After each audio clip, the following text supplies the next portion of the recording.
பலிப்போர் பாக்கிய செல்வம் புவியில் இல்லையே. புவி நிரம்ப பொன் தந்தாலும் இப்பளிக்கு ஈடில்லையே.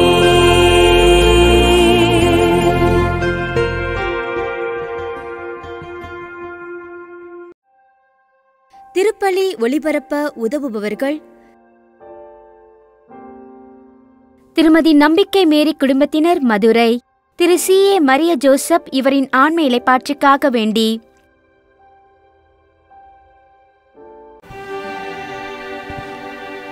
தந்தை மகன் தூய ஆவியாரின் பெயராலே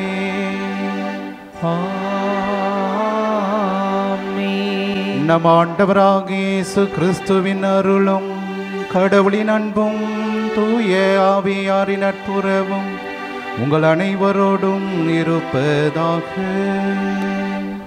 ஆன்மாவோடும் இருப்பதாக. இயேசுவின் அன்புமிக்க சகோதர சகோதரிகளே, ஆரோக்கிய அன்னையினுடைய அன்பு நிறைந்த பக்தர்களே, இன்றைய நாளிலே நம்முடைய திரு அவையானது புனித ஸ்கொலாஸ்டிகா பெண் துறவியினுடைய நினைவினை சிறப்பித்து கொண்டாடுகிறது. 4ஆம் நூற்றாண்டிலே வாழ்ந்த ஒரு புனிதையாக அவருடைய சகோதரர் யாரென்றால் புனித ஆசீர்வாதப்பர். இவர்கள் இருவரும் துறவு மடங்களை ஆரம்பித்தார்கள். அது மட்டுமல்ல, இவர்களுடைய வாழ்க்கையிலே மிக முக்கியமாக எல்லா சொத்துக்களையும் உடைமைகளையும் கடவுளுக்காக கொடுத்து, ஏழைகளுக்காக கொடுத்து இறைவனை பின்பற்றினார்கள். இறுதி வரையிலும் சகோதர சகோதரி அன்போடு வாழ்ந்தவர்களாக இவர்கள் இருந்தார்கள். கிறிஸ்துவின் பிரியமானவர்களே, நம்முடைய வாழ்க்கையிலும் இந்த புனிதர்களுக்கு இறைவனிடமிருந்த அதே அன்பு, பாசம், அதே நேரத்திலே இறை மக்கள் மீது இருந்த அன்பை அவர்கள் தங்களுடைய வாழ்க்கையின் வழியாக வெளிப்படுத்தினார்கள். நாமும் அவர்களுடைய வாழ்க்கையை பின்பற்றி என்றுமே இறைவன் மீது அன்பு செலுத்தி, அதே நேரத்திலே குடும்பத்திலும் என்றுமே நாம் அன்போடு வாழ சிறப்பாக இந்த திருப்பலியிலே நாம் வேண்டி மன்றாடுவோம். திருப்பலியை நாம் தகுந்த முறையிலே ஒப்புக்கொடுக்க நம்முடைய பாவங்களை ஏற்று மனம் வருந்துவோம். எல்லாம் உள்ள இறைவனிடமும் சகோதர சகோதரிகளே உங்களிடமும் நான் பாவி என ஏற்றுக்கொள்கிறேன். ஏனெனில் என் சிந்தனையாலும் சொல்லாலும் செயலாலும் கடமையில் தவறியதாலும் பாவங்கள் பல செய்தேன். என் பாவமே, என் பாவமே, என் பெரும் பாவமே. ஆகையால் எப்பொழுதும் கன்னியான புனித மரியாதையும் வானதூதர் புனிதர் அனைவரையும் சகோதர சகோதரிகளே உங்களையும் நம் இறைவனாகிய ஆண்டவரிடம் எனக்காக வேண்டிக் கொள்ள மன்றாடுகிறேன். எல்லாம் உள்ள இறைவன் நம் மீது இரக்கம் வைத்து நம் பாவங்களை மன்னித்து நம்மை நிலை வாழ்வுக்கு அழைத்து செல்வாராக. ஆமென். ஆண்டவரே இரக்கமாயிரும். கிறிஸ்துவே இரக்கமாயிரும். ஆண்டவரே இரக்கமாயிரும். கிறிஸ்துவே இரக்கமாயிரும். மன்றாடுவோமாக. ஆண்டவரே, புனிதமிக்க ஆரோக்கிய அன்னையின் மாட்சிக்குரிய நினைவை கொண்டாடுகின்ற நாங்கள் உம்மை வேண்டுகின்றோம். இவ்வாறு அவரது பரிந்துரையால் நாங்கள் உமது அருளின் நிறைவிலிருந்து பெற்றுக்கொள்ள தகுதி பெறுவோமாக. உம்மோடு தூய ஆவியாரின் ஒன்றே பிளரைவனா என்றென்றும் வாழ்ந்து ஆட்சி செய்கின்றவர் வழியாக உம்மை மன்றாடுகின்றோம்.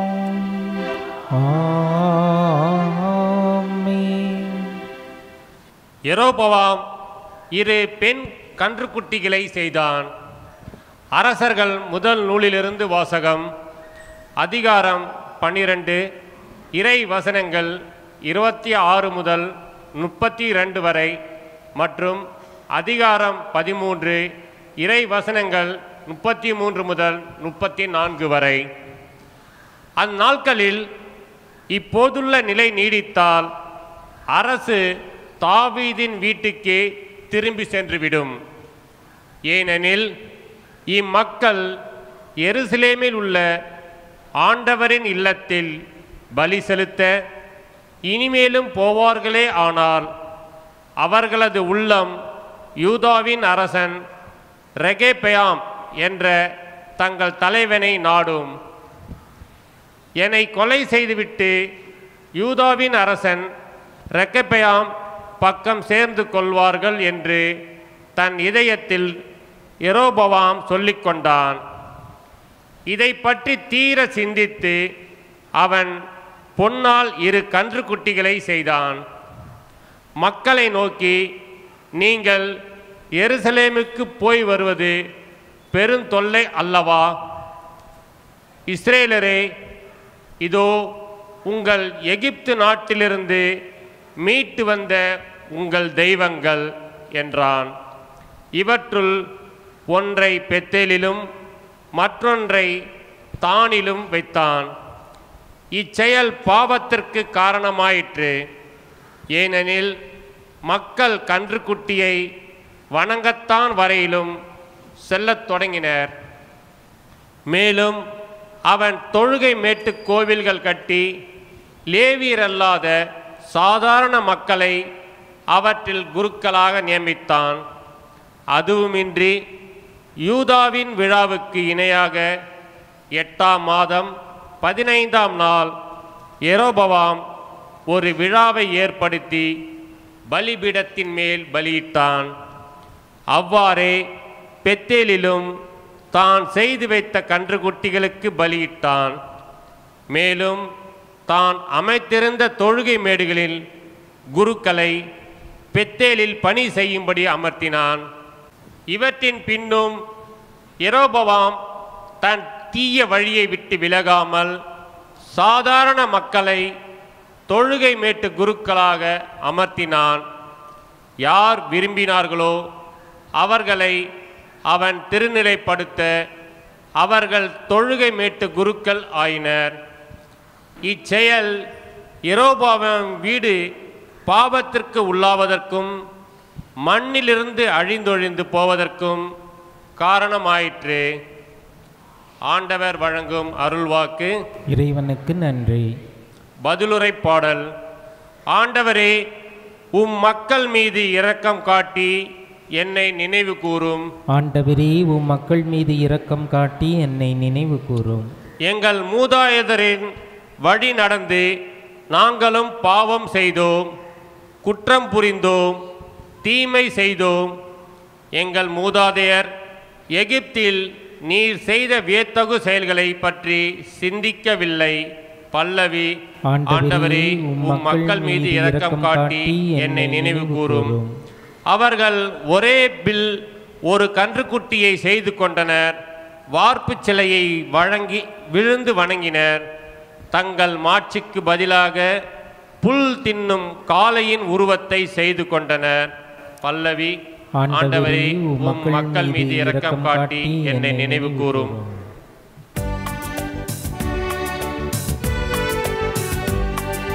அல்லேலூயா, அல்லேலூயா, அல்லேலூயா, அல்லேலூயா, அல்லேலூயா, அல்லேலூயா, அல்லேலூயா, அல்லேலூயா.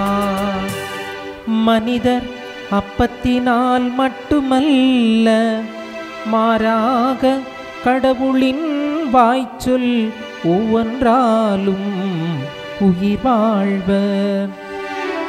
அல்லேலூயா, அல்லேலூயா, அல்லேலூயா, அல்லேலூயா. ஆண்டவர் உங்களோடு இருப்பாராக.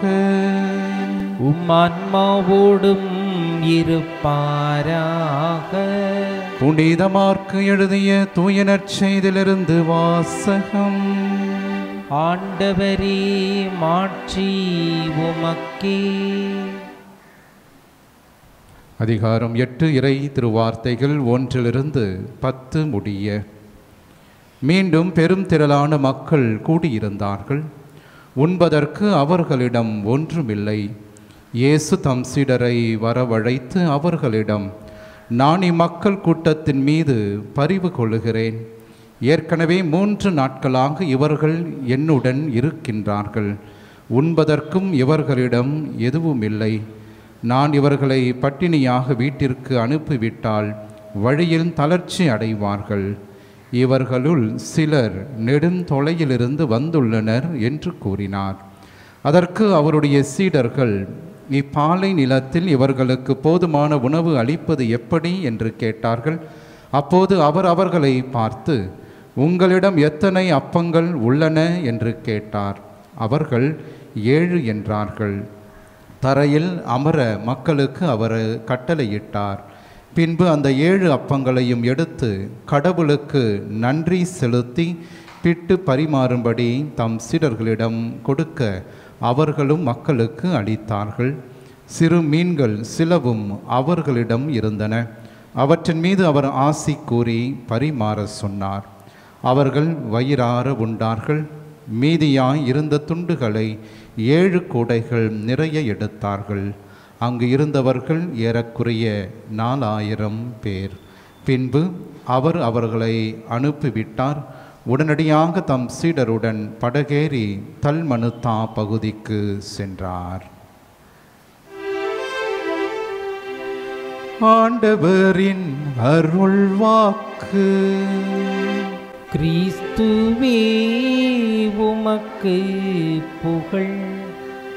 இறையேசுவின் அன்புமிக்க சகோதர சகோதரிகளை, இன்று புனித ஸ்கொலாஸ்டிகாவினுடைய நினைவினை நாம் சிறப்பிக்கின்றோம். இயேசுவின் பிரியமானவர்களை, நான் முன்னுரையிலே சொன்னதைப் போல இந்த புனித ஸ்கொலாஸ்டிகாவினுடைய சகோதரர் புனித ஆசீர்வாதப்பர், இவர்கள் இருவருமே துறவியர்களாக துறவு மடத்தை ஆரம்பித்து கடவுளுக்காக மிக பெரிய சேவையை அவர்கள் செய்து கொண்டிருந்தார்கள். அது மட்டுமல்ல, இவர்களுடைய சபையின் விதிமுறைகள் மிக கடுமையான விதிமுறைகளாக இருந்தன. ஆகவே ஆண்டிற்கு ஒரு முறை மட்டுமே அவர்கள் இருவரும் சந்திக்க முடியும்.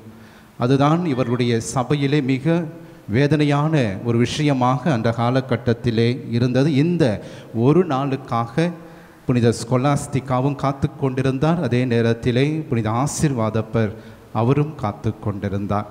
இயேசுவின் பிரியமானவர்களே, இவ்வாறு அந்த ஒரு நாள் கிடைக்கும் பொழுது, நாமெல்லாம் ஒரு நாள் கிடைச்சா எங்கேயாவது ஜாலியாக உல்லாச பயணம் செல்வோம், அல்லது தெரிந்தவர்களிடம் சென்று கலந்துரையாடி மகிழ்ச்சியாக இருக்க நினைப்போம்.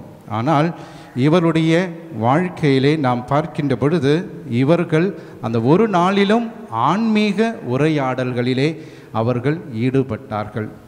இன்னும் நான் மிகுதியாக ஆண்டவரை எவ்வாறாக அன்பு செய்ய முடியும், இன்னும் மிகுதியாக இறைவனுடைய வார்த்தையை நான் எவ்வாறாக என்னுடைய வாழ்க்கையிலே அனுசரிக்க முடியும், கடவுளுக்கு உகந்த காரியங்களை நான் எவ்வாறாக செய்ய முடியும் என்று இருவரும் இந்த ஆன்மீக கலந்துரையாடலிலே அவர்கள் ஈடுபடுவார்களாம். இவ்வாறு ஒருமுறை புனித ஆசீர்வாதப்பர் புனித ஸ்கொலாஸ்டிகாவை சந்திக்க அந்த ஒரு நாள் காலையிலிருந்து மாலை வரையில் மட்டும்தான், இரவும் அவர்கள் அங்கே தங்க முடியாது. அவ்வாறாக இருக்கின்ற அந்த தருணத்திலே மாலை நேரம் வந்தது. புனித ஆசீர்வாதப்பர் தன்னுடைய சகோதரியிடம் சொன்னார், நான் போக வேண்டும் என்று. அப்போது புனித ஸ்கொலாஸ்டிகா சொன்னார், இன்று இரவு மட்டும் இங்கே இருந்தால் நன்றாக இருக்குமே என்று சொன்ன பொழுது அவர் சொன்னார், முடியாது, நான் போக வேண்டும் என்று. அப்போது புனித ஸ்கொலாஸ்டிகா முழங்கால் படியிட்டு இறைவனிடம் வேண்ட ஆரம்பிக்கின்றார். அவர் ஜெபிக்க ஜெபிக்க மழை கொட்ட ஆரம்பிக்கிறது. ஆகவே மழை வெள்ளமாக அந்த இடம் முழுக்க முழுக்க மாறுகிறது. ஆகவே புனித ஆசீர்வாதப்பர் அந்த நாள் மட்டுமே அவரோடு இருந்து தங்கி ஜெபித்து சென்றார் என்று அவருடைய வரலாறு நமக்கு சொல்லுகிறது. ஆகவே தான் இந்த புனிதையை மிக முக்கியமாக மழை, புயல், காற்று இவற்றிலே பாதிக்கப்படுவோருக்கு பாதுகாவலியாக இந்த புனித ஸ்கொலாஸ்டிகா திகழ்கிறார் என்பதை நாம் இன்றைய நாளிலே சிறப்பாக புரிந்து கொள்ள அழைக்கப்படுகிறோம். இயேசுவின் பிரியமானவர்களே, சகோதர சகோதரியினுடைய அன்பிற்கு இலக்கணமாக இந்த 2 புனிதர்களும் தங்களுடைய வாழ்க்கையிலே வாழ்ந்து காட்டினார்கள்.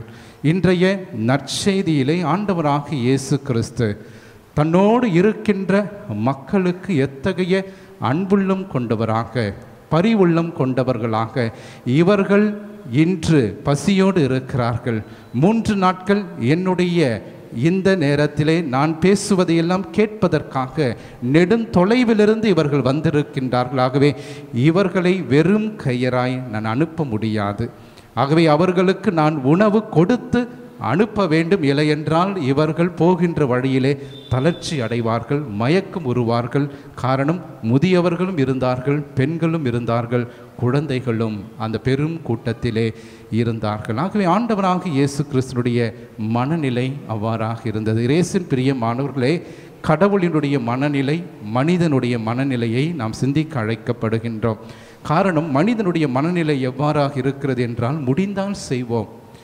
ஆகவே நமக்கு என்று ஒரு வரையறையை நாம் வைத்து அதில் நாம் நாட்டமாக இருப்போம். முடிந்தால் செய்வோம், இல்லை என்றால் நான் செய்ய மாட்டேன் என்று சொல்வோம். ஆனால் கடவுளினுடைய மனநிலை எவ்வாறாக இருக்கின்றது என்றால், எல்லாவற்றையும் தாண்டி செய்யக்கூடியவர், முடியாததையும் செய்யக்கூடியவர் கடவுளாக இருக்கின்றார். இயேசுவின் பிரியமானவர்களே, இன்றைய நற்செய்தியை நாம் பார்க்கின்றோம்.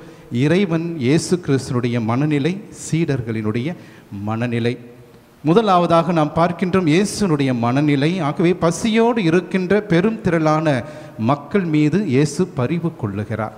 ஆனால் சீடர்கள் பார்க்கின்றோம், பெரும் திரளான மக்களை கண்டு பதட்டம் அடைகிறார்கள். ஐயோ, இத்தனை பேருக்கு நான் எங்கே நம்ம சாப்பாடு கொடுக்க முடியும் என்கின்ற ஒரு பெரிய பதட்டம் அங்கே நிலவுகிறது. ஆனால் இயேசுனுடைய மனநிலை பாருங்கள், இவர்களுக்கு உணவு கொடுக்க வேண்டும் என்கின்ற ஒரு அக்கறை அவருக்கு இருந்ததை நாம் பார்க்கின்றோம். ஆனால் சீடர்கள் விரக்தியின் உச்சத்திலே அவர்கள் இருப்பதை நாம் பார்க்கின்றோம்.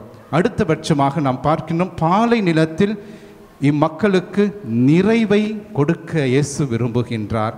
ஆனால் பாலை நிலத்தில் வறட்சியையும் வெறுமையை மட்டுமே சீடர்கள் நினைத்து கொண்டிருந்தார்கள். ஆகவே நிறைவை பற்றி அவர்கள் அங்கே கவலைப்படவில்லை.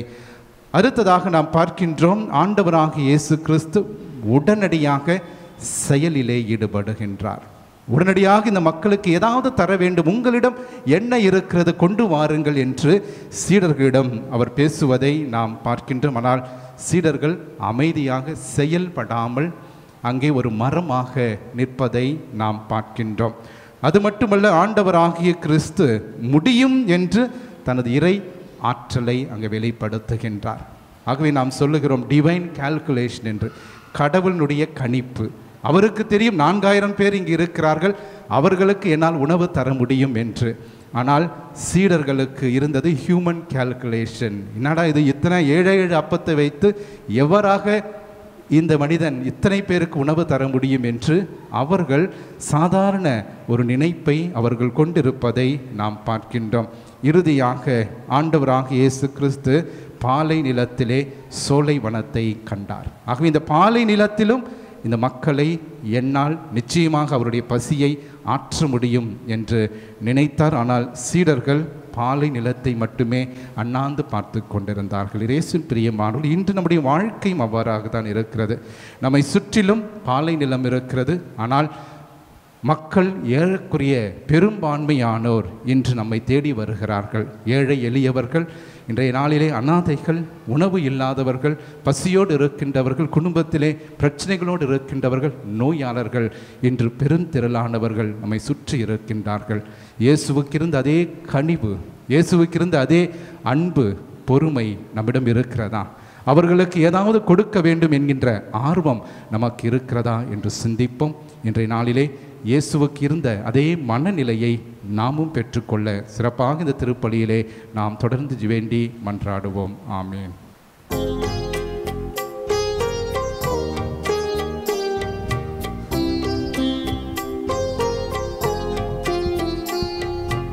இதோ உமது அடிமை, இறைவா ஏற்பாயிம்மை, இதோ உமது அடிமை. எரியா விளக்கு என்னை நான் உமக்கு தந்தேன் ஏற்றிடுவார். எரியா விளக்கு என்னை நான் உனக்கு தந்தேன் ஏற்றிடுவார். உன்னொளி துலங்க தன்னையே வழங்கும் சுடராய் மாற்றிடுவார். இதோ உமது அடிமை, இறைவா ஏற்பார். சகோதர சகோதரிகளே, என்னுடையதும் உங்களுடையதுமான இப்பலி இல்லாமல் இறைவனுக்கு ஏற்றதாகும்படி மன்றாடுவோம். ஆண்டவர் தமது பெயரின் புகழ்ச்சிக்காகவும் ஆட்சிக்காகவும் நமது நன்மைக்காகவும் புனித திரவை அனைத்து நலனுக்காகவும் உமது கையில் இருந்து இப்பலியை ஏற்றுக்கொள்வாராக. ஆண்டவரே, உம் திருமகனுடைய தாயின் நினைவு கொண்டாட்டத்தில் மகிழும் நாங்கள் இப்புனித உறவு பரிமாற்றத்தான் எங்கள் நிலையான மீட்பு பயணத்தில் நாங்கள் முன்னேற அருள் புரிவீராக. எங்கள் ஆண்டவராகிய கிறிஸ்து வழியாக உம்மை மன்றாடுகின்றோம்.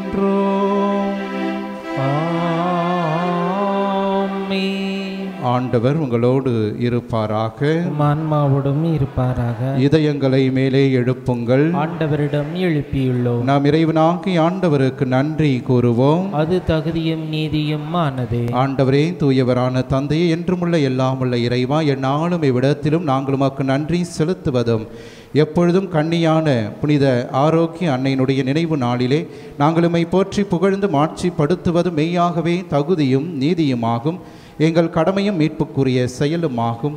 தூய ஆவி நிழலிட்டதால் அந்த அன்னையுடைய ஒரே திருமகனை கருத்தாங்கி தமது கண்ணிமையின் மாட்சியில் நிலைத்து நின்று நிலையான ஒளியாகிய எங்கள் ஆண்டவர் இயேசு கிறிஸ்துவை உலகிற்கு தந்தார். அவர் வழியாக இது மாண்பை வானதூதர் புகழ்கின்றனர். தலைமை தாங்குவோர் உம்மை வழிபடுகின்றனர். அதிகாரம் செலுத்துவோர் உம் திருமுன் நடுங்குகின்றனர். வானங்களும் அவற்றிலுள்ள ஆற்றல்களும் செராஃபின்களும் ஒன்று கூடி அக்களிக்கின்றனர். அவர்களோடு எங்கள் குரலையும் சேர்த்து கொள்ளுமாறு நாங்கள் உம்மை தாழ்மையுடன் இறைஞ்சி புகழ்ந்து அக்களித்து சொல்வதாவது: தூயவர் தூயவர் தூயவர், வான்படைகளின் கடவுளாம் ஆண்டவர். விண்ணகமும் மண்ணகமும் மதுமாட்சியால் நிறைந்துள்ளன. உன்னதங்களிலே ஓசன்னா. ஆண்டவர் பெயரால் வருகிறவர் ஆசி பெற்றவர். உன்னதங்களிலே ஓசன்னா.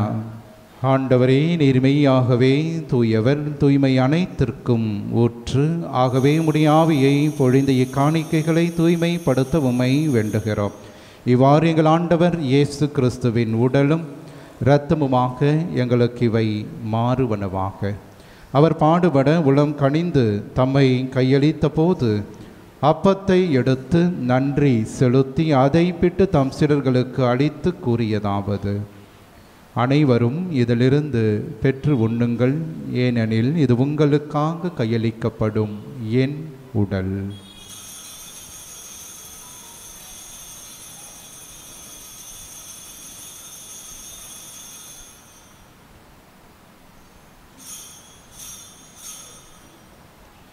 அவ்வண்ணமே இரவு விருந்தை அருந்திய பின் கிண்ணத்தையும் எடுத்து மீண்டும் உமக்கு நன்றி கூறி தம் சீடர்களுக்கு அளித்து அவர் கூறியதாவது: அனைவரும் இதிலிருந்து பெற்று பருகுங்கள், ஏனெனில் இது புதிய நிலையான உடன்படிக்கைக்கு உரிய என் இரத்தத்தின் கிண்ணம்.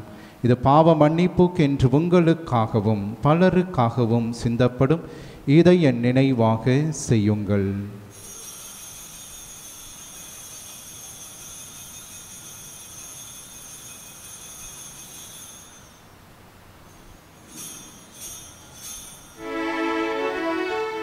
நம்பிக்கையின் மறை பொருள்.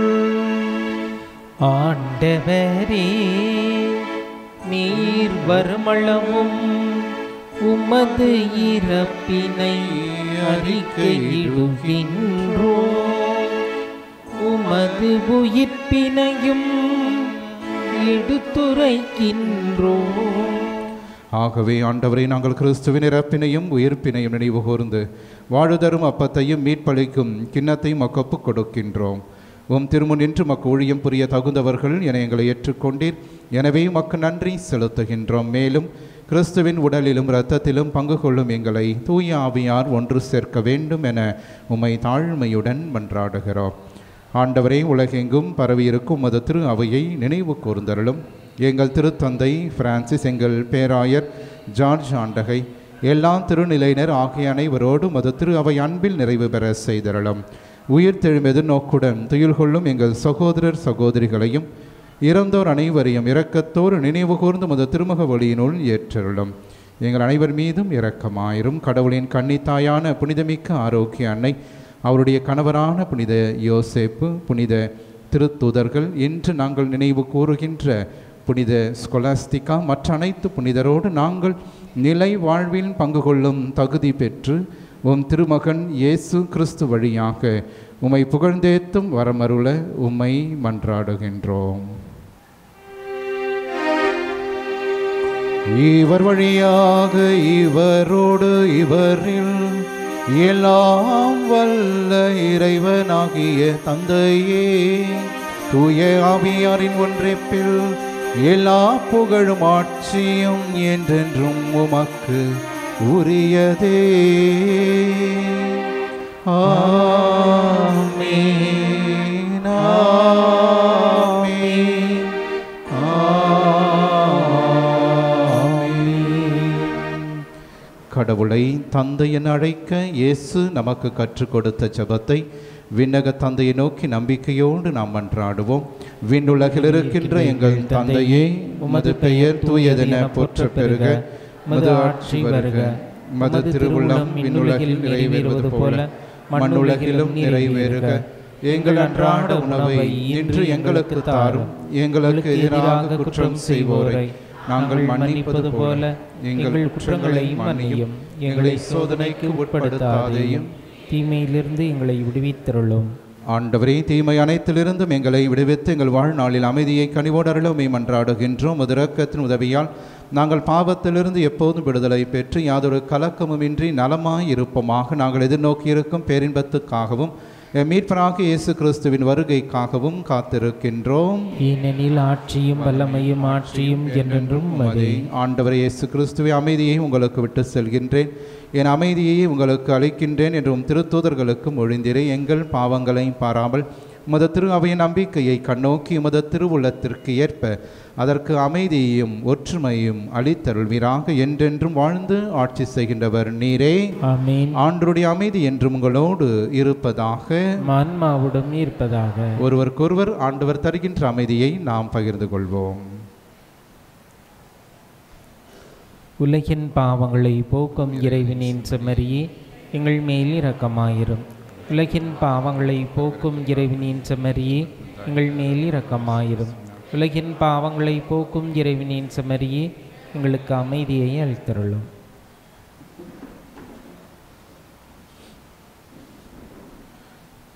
இதோ இறைவனின் செம்மறி, இவரை உலகின் பாவங்களை போக்குபவர். நம்முடைய அன்றாட குடும்ப வாழ்விலே நமக்கு எதிராக வருகின்ற எல்லாம் தீமைகள், துன்பங்கள், தீராத கடன் சுமைகள், உடல் உள்ளத்தை வாட்டுகின்ற நோய்கள், அலகையினால் வருகின்ற சோதனைகள், இவை அனைத்திலிருந்து நம்மை தினந்தோறும் காத்து வழிநடத்துகின்ற பரிவு கொள்ளுகின்ற இயேசு கிறிஸ்து இவரே.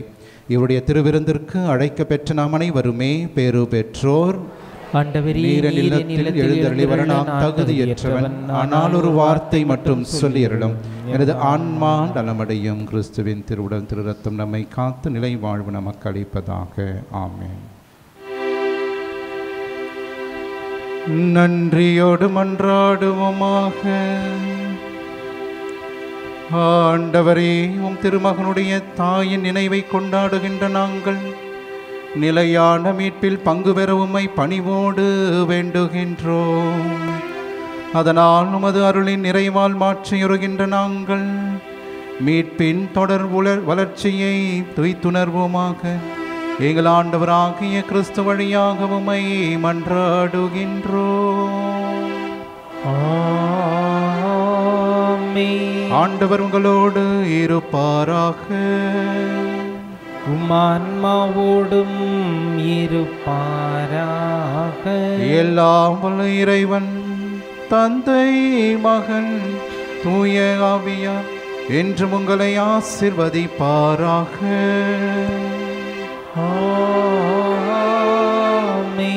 ஆரோக்கிய அன்னையின் ஆசிரோடு சென்று வாழுங்கள். திருப்பலி நிறைவேறிற்று.